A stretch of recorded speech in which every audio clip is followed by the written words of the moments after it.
We want justice. We want. বাবাকে ডাকো।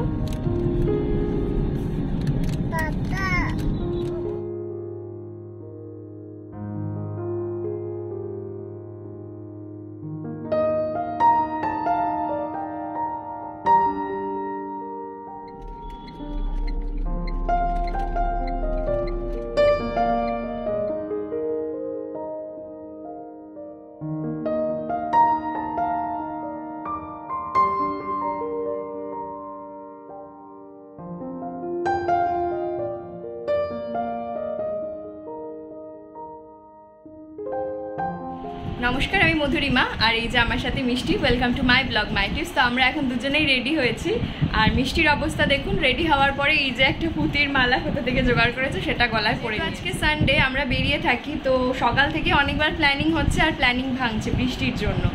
তো অ্যাট লাস্ট এই এখন বাজে ঘড়িতে সন্ধ্যে 6:30। তো বললো যে চলো আর প্ল্যানিং ক্যান্সেল করো না, যে আমরা একটু বেরিয়ে আসি, কোথাও ঘুরে আসি, কারণ সারা সপ্তাহ কোথাও বেরানোর সুযোগ হয় না সত্যি কথা। আর দম বন্ধ লাগে মনে হয় যেন সপ্তাহের শেষে। তো চলুন যাওয়া যাক, আর আশা করছি আপনাদের ব্লগটা ভালো লাগবে। রবিবার দিন সকালে মিষ্টির ভ্যাকসিন হওয়ার কথা ছিল। বেশ অনেক দিন হয়ে গেল মিষ্টির ভ্যাকসিনের ডেটটা পেরিয়ে গেছে, তবে 1 মাসের মধ্যে দিলেই হয় এইটুকুই জানি। তো সেজন্য ডেটটা পেরিয়ে গেলেও ভাবলাম যে আজকে ভ্যাকসিনটা করিয়ে নেওয়া যাক মিষ্টিকে, কারণ অগাস্টের 2 তারিখে ডেট ছিল, এর মধ্যে অনেকটা দিন পেরিয়ে গেছে। তো সেই অনুযায়ী ফোন করলাম, কিন্তু ডক্টরসরা স্ট্রাইক করাতে ওখান থেকে বলা হলো যে এখন ভ্যাকসিন হবে না, মোটামুটি 1 সপ্তাহ পরে আবার আপনি ফোন করুন, তারপর যেদিনকে ডক্টর যে চেম্বারে বসবে সেখানে নিয়ে যেতে হবে। ওর ভ্যাকসিনের জন্য সকাল থেকেই কাজগুলো অনেকটা এগিয়ে রেখেছিলাম, যে আজকে যদি বেরোতে হয় তাহলে সকালের কাজগুলো তাড়াহুড়ো করে নেওয়া দরকার। তো মিষ্টি ওঠার আগেই আমি এখানে ব্রেকফাস্ট রেডি করে ফেলেছি আমাদের। আর আজকে যেহেতু রুটি বানিয়েছি সেজন্য একটু সময় তো লাগবেই। তো এখানে এখন আমি, বাবা আর আমার হাজব্যান্ড 3 জনে একসাথে ব্রেকফাস্ট করব। তো আমার হাজব্যান্ড আগের দিন রিলায়েন্স স্মার্ট পয়েন্ট থেকে এই আচারটা এনেছে। আচারটা আমার তো খুব একটা টক খেতে ভালো লাগে না, কিন্তু টেস্টি, নো ডাউট টেস্টি, কিন্তু কী যে মারাত্মক টক বলার মতো নয়। তো তাও আমি একটুখানি নিয়ে নিলাম। রুটির সাথে খেতে আচার মন্দ লাগে না। আগের দিন কমেন্ট সেকশনে একটা প্রশ্ন এসেছিল এবং সেটাতে প্রায় 25-26টার মতন লাইক পড়েছে, আমি মনে হয় লাস্ট টাইম দেখলাম। তো সেটা ছিল যে প্রশ্নটা, যে মিষ্টির ঠাম্মি তো এখন নেই, তাহলে আমাদের খাওয়া দাওয়া এখন কি হচ্ছে। তো সেক্ষেত্রে বলবো, মম কিন্তু আমাদের জন্য প্রত্যেক দিনই তরকারি পাঠায়, সেটা সকালের হোক চাই বিকালের। সেটা আজকের রুলস নয়, কিন্তু এটা আমার বিয়ের পরপর থেকেই হয়ে আসছে। ইভেন বিয়ের পরেও নানা রকম সমস্যার জন্য আমি মমের কাছে, আমি এবং আমার হাজব্যান্ড প্রায় 2 বছর আমি ওখানেই ছিলাম। শনি রবি হয়তো এখানে শ্বশুরবাড়িতে আসতাম। প্রায় 2 বছর আমরা মমের ওখানেই স্টে করেছিলাম। তখন মমবাপি বরানগরে, আমাদের বরানগরে যে পুরনো বাড়ি রয়েছে সেখানেই থাকতো। এখন তো এই রিসেন্ট কয়েক বছর হলো যে মম আমাদের এখানে এসেছে, তো সেজন্য আমাদের সেরকম কোনো রকম অসুবিধা হয় না। কিছু বছর, মানে বললাম না যে বিয়ের পরপরই কিছু সমস্যার জন্য আমি মমের কাছে ছিলাম হাজব্যান্ডকে নিয়েই। তো তারপরে যখন এখানে শ্বশুরবাড়িতে রেগুলারলি থাকা শুরু করলাম, কিছু দিন রান্নার লোক রাখা হয়েছিল, কিন্তু আমি খুব একটা ম্যানেজ করতে পারতাম না ওনাকে ঠিকঠাক করে বলা, বা মানে ঠিকভাবে আমি পরিচালনা করতে পারতাম না, এটাই হচ্ছে মোট কথা। কিন্তু তারপরে রান্নার লোক ছাড়িয়ে দেওয়া হয় আর তারপর থেকে এইভাবেই চলে আসছে। তো এখানে আমি একটা কিচেন ক্লিনিং লিকুইড তৈরি করছি। তো প্রথমে অল্প একটু ফিনাইল দিয়েছি আর দিয়েছি 1 টাকার একটা শ্যাম্পুর পাতা। ক্লিনিক প্লাস যে হয় না, ওই শ্যাম্পুর পাতা আমি ব্যবহার করি, স্মেলটা বেশ ভালো। আর তার সাথে ফিনাইল দিই, তাতে কি টিকটিকি আরশোলা এগুলো থাকে না। এটা দিয়ে কাউন্টার টপটা পরিষ্কার করলে কাউন্টার টপটাও খুব ক্লিন থাকে, এবং প্রত্যেকবার রান্নার পরপরই আমি এটা ক্লিন করে দিই। তো আগের দিন, মানে এর আগের ব্লগটা আপনারা অনেকেই বলেছিলেন এই ধরনের টিপস রিলেটেড বা অর্গানাইজেশন রিলেটেড ভিডিও শেয়ার করার জন্য। তো আপনারা এটা বলাতে না একদিকে খুব ভালো হয়েছে। অনেক দিন পর আমি আমার কিচেনের ক্যাবিনেটগুলো আজকে পরিষ্কার করব। বেশ ময়লা হয়েছে। আসলে কি হয়, কিচেন ক্যাবিনেটে যে খুব ধুলো পড়ে তেমনটা নয়, কিন্তু যেখানে আমরা হাত দিয়ে খুলি যে জায়গাটা, সেই জায়গাটায় স্পেশালি একটু ময়লা পড়ে যায়। আর আগে কি হতো, কিচেনটা পুরোটাই নিজের দখলে থাকতো, কিন্তু এখন যেহেতু বাসন মেজে দিয়ে যায় একজন, তো সে কি করে, বাসন মাজার সময় হয়তো একটুখানি জল পড়লো, সেটা তো আমরা যদি নিজেদের হয় সেটা, তাহলে কি করি, সাথে সাথে মুছে দিই, কিন্তু তার ক্ষেত্রে তো সেটা হয় না। তো জলের দাগ খুব বেশি পড়ে গেছে আমি দেখছিলাম নিচের ক্যাবিনেটগুলোতে। আদারওয়াইজ মোটামুটি সব ঠিকই আছে। আজকে পুরোটা ক্লিন করে খুবই ভালো লাগছে, কিচেনটা অনেকটা ক্লিন মনে হচ্ছে। তো এই ধরনের বা এই রিলেটেড ভিডিওগুলো আপনাদের ভালো লাগছে কিনা অবশ্যই আমাকে জানাবেন।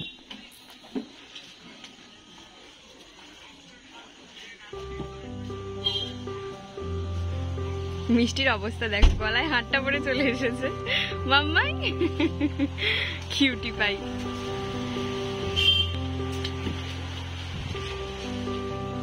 উঠে পড়ে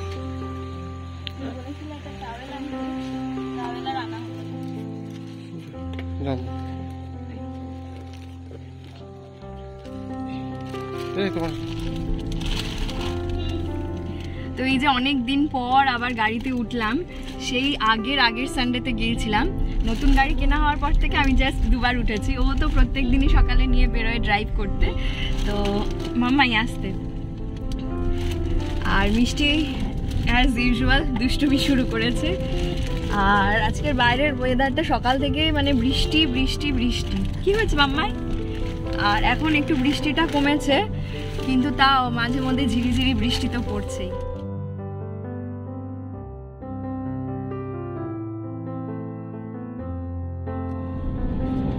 ডাকো বাবাকে, বাবাকে ডাকো।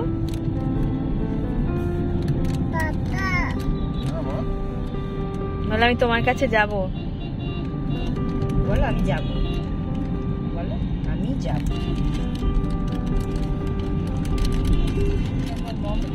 মম কোথায়? মম তুমি মমকে ভালোবাসো? মাম্মা তুমি মমকে ভালোবাসো? ভালোবাসো মমকে? তো এখন আমরা চলে এলাম প্রায় বারাসাতের কাছে, বারাসাতের স্টার মলের কাছে। মামার বাড়ির কাছ দিয়ে এলাম। তো প্রথমে আমাদের মামার বাড়ি যাওয়ারই প্ল্যানিং ছিল, তো বললো যে চলো আগে যাই স্টার মলে, তারপর মামার বাড়ির দিকে যাব। তো অনেকদিন হয়েছে মামার বাড়িও যাওয়া হয়নি। হ্যাঁ মা কি করছো? দেখা যাক ওখানে জল টল জমে আছে।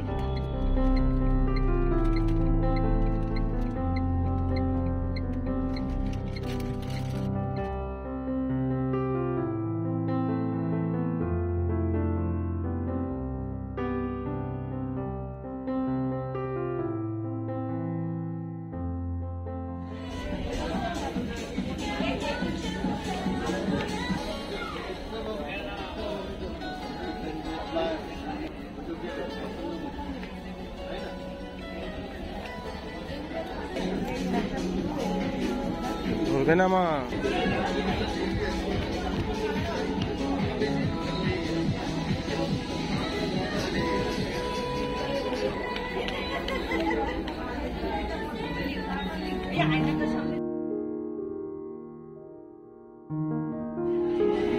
এই জামাটা বেশ ভালো লাগছে বলো, 399 প্লাস জামা প্যান্ট দুটোই রয়েছে আর খুব কমফোর্টেবল।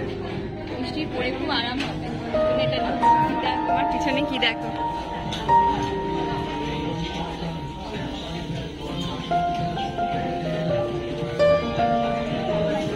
মিষ্টি দেখে এটা একটা না একটা চাইবেই, যেখানেই যাবে একটা করে সফট টয়েস নিয়ে আসবে।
এসেছি মামার বাড়িতে। তো জাস্টিসের জন্য আগুন চারিদিকেই জ্বলছে, তার প্রমাণ হচ্ছে আমার বড় মামা এখন বসে জাস্টিসের প্ল্যাকার্ড তৈরি করছে। কালকে এখানে প্রতিবাদ মিছিল রয়েছে, তো খুব ভালো হতো যে যদি আজকে হতো বা আমরা যদি কালকে আসতাম তাহলে এখানে আমরা পার্টিসিপেট করতে পারতাম। তো যাই হোক, মামা এখানে প্ল্যাকার্ড বানাচ্ছে, সেটাই একটু দেখি, চলুন আপনাদেরকেও দেখাই। মামা খুব ভালো লিখতে পারে, আঁকতে পারে। এটা কমপ্লিট হয়ে গেলে আবার একবার আপনাদের সাথে শেয়ার করছি।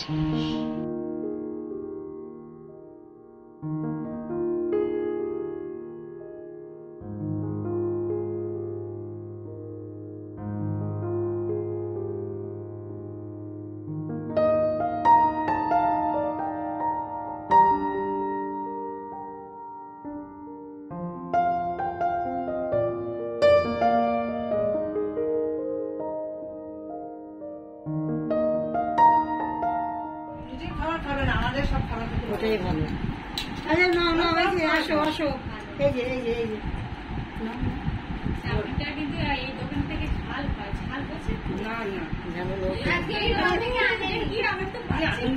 হাততালি দিতে বলছে, হাততালি।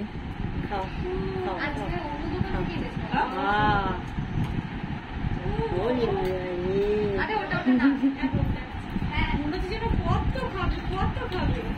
ও হাতে করে খায় তো। We want justice. We want justice. We want justice. We want justice. We want justice. We want justice. We want justice. আমরা মামার বাড়ি সবাই মিলে ছোট্ট করে নিজেদের মধ্যেই নিজেদের মতন করে প্রতিবাদ জানালাম। সেই মেধাবী মেয়েটিকে আমরা আর ফিরে পাবো না, কিন্তু আর কোনো মেয়ে, আর কোনো জলজ্যান্ত প্রাণকে যেন এইভাবে চলে যেতে না হয়। এখানে বসো, আমার কাছে বসো, আমার কাছে এসো।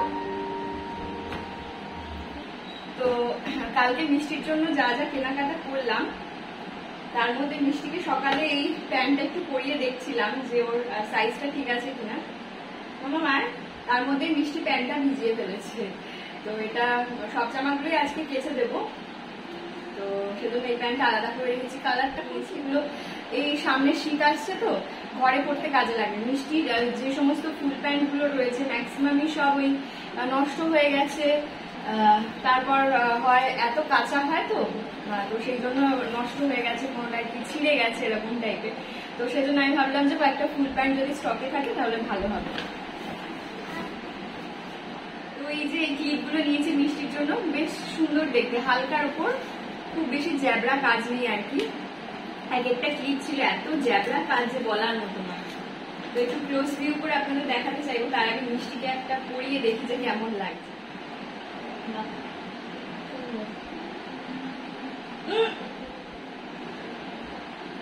তো ওরকমই ফুল প্যান্ট আরো একটা নিয়েছি এই যে ঘরে পরার জন্য। এটা ওই রকম একই সেম, জাস্ট কালারটা একটু আলাদা। আর এই জামাটাও রাতে ঘুমানোর সময় পরতে পারবে।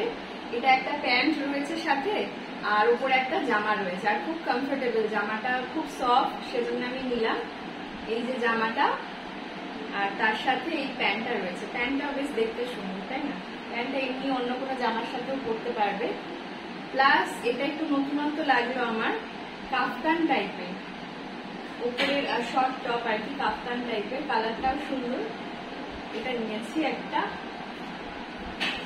আর কোথাও যেতে আসতে মিষ্টির এখন লাগে এই ধরনের টপটা। কালকে যে টপটা পরেছিল অনেকটাই এটাই সেম, এই যে হাতের এখানটা এলাস্টিক দেওয়া।